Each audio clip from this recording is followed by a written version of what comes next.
double digit. I remember being just a kid hearing about double digit inflation. I could kind of remember the gas pumps, the lines at the gas. It's like a distant memory of me in the 70s. But how do you talk to younger people these days about what inflation is or it means? Because I don't think people really grasp what it actually means to your savings or to the economy in even a medium term. Well, that's exactly right, Brian. And if you, you're a little younger than I am, but I lived through it. I started my career in banking in 1976, and I remember my wife and I used to kid each other. She was in advertising, I was in banking, and the inflation was so bad, you'd get a raise every like 4 or 5 months, and you didn't have to ask. They would just give it to you because they knew that you were going to quit if they didn't keep up. So she would get a raise, and she was making more than I was at the time. So we'd go out to dinner, and then I would get a raise, and I was making more than she was. So we would just tease each other about that. But that's how it was. And the psychology was, if you needed a TV set or refrigerator, new car, whatever, you say, I better buy it now because the price is going to be higher. If I wait a month or 2 months, the price is going to run away from me. So it had huge behavioral effects. Of course, gold was, going to the moon. There was a lot going on at the time. But Brian, you're right when you say we're putting up inflation numbers today that are the highest in 40 years. That is correct. A little 41, actually it was 1981 before we saw these numbers.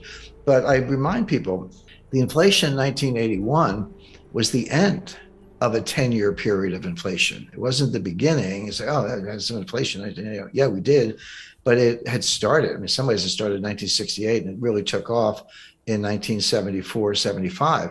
So 81, these numbers, that was when Volcker finally got it under control.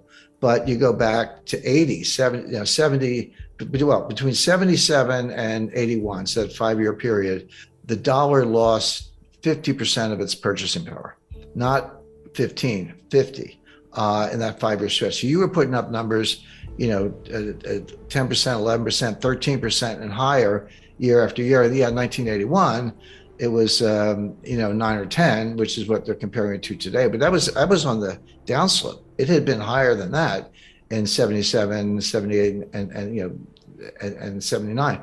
So the question is this the beginning of an inflationary surge where it's going to get even worse and it is going to last 5 years?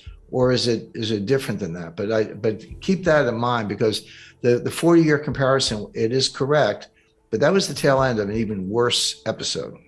Before we continue, help us clicking that YouTube like button and subscribe now to our channel. This shows the algorithm that you valued this information. And it helps us spread that message. Sharing is caring. And now, let's continue. And I think, Jim, you've actually said that this inflation is going to turn to deflation faster than most people realize. Can you explain what that means and then what that looks like and then maybe the ramifications of that? Sure. That is my view. I'm happy to explain it. And it catches a lot of people by surprise. They're like, wait a second, Jim, it's inflation. You just look at 2022, starting in January, it was kind of like 7%. Then it was, it's 8.1, it's 8.6. Now it's 9.1, which is true. That is the series. It is going up. So people extrapolate that. And again, there is this comparison to the 70s. By the way, I think the situation we're in today is very different from the 1970s, and I'll explain why.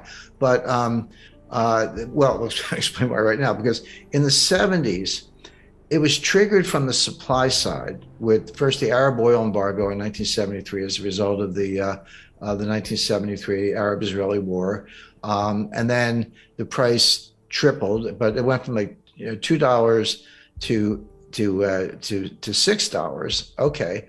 But percentage terms, that's a huge jump, but it was still $6.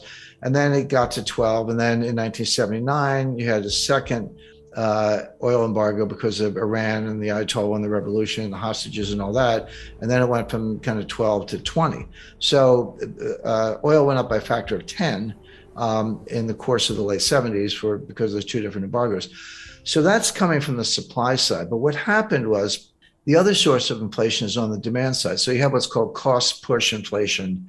That's where supplies choked off, or there's an embargo, or there's a shortage, natural disaster, a lot of things. It's coming from the supply side, and demand is inelastic, so you just pay up or kind of do without.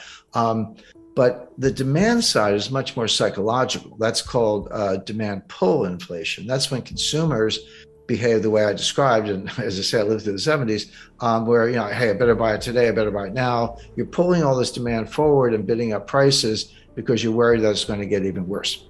So as that applies to today, we are starting with the cost push inflation, mainly the price of energy, but the price of food is a big factor. And of course, they're related. It's like, here's the energy, here's the food. Where do you think the food comes from? To get the food, you got to feed the pigs and cows. What do you feed them? You feed them corn. How do you get corn? Well, you grow it on a farm. You need nitrogen fertilizer. You need diesel in your tractors. You get the food, you got to put it in a truck to get it from point A to point B. That requires diesel. The higher the diesel price, the higher the cost of food because you're moving it by truck, et cetera. So these things, as I say, are linked. But food prices are going up substantially, and the two things you can't do without are gas in the car and food. So you have that cost push inflation. We're not quite at the stage where it's demand pull. We're not quite at the stage where individual consumers are behaving the way I described in the 1970s, saying, "Hey, better spend the money fast because it's losing value," and you see that in inflationary expectations and inverted yield curves. And I'll come back to that because that's a really big deal. If you thought inflation was going to run away, as it did in the 70s, yield curves would be steeply sloping, and people would be in a frenzy to buy stuff. They're not. And the yield curves are not sloping or upward sloping. They're inverted. They're going down. That tells you that, and we also see this in inflationary expectations. Inflationary expectations don't drive inflation here and now. What does is inflation here and now can feed on itself. Inflationary expectations don't drive it, but they tell you a lot. They're information rich. They tell you a lot about what people expect. What the yield curve is telling us, what inflationary expectations are telling us, and other factors are telling us is that, there's inflation now, but the Fed's going to kill it, and they're going to kill it by destroying demand and throwing us into a recession.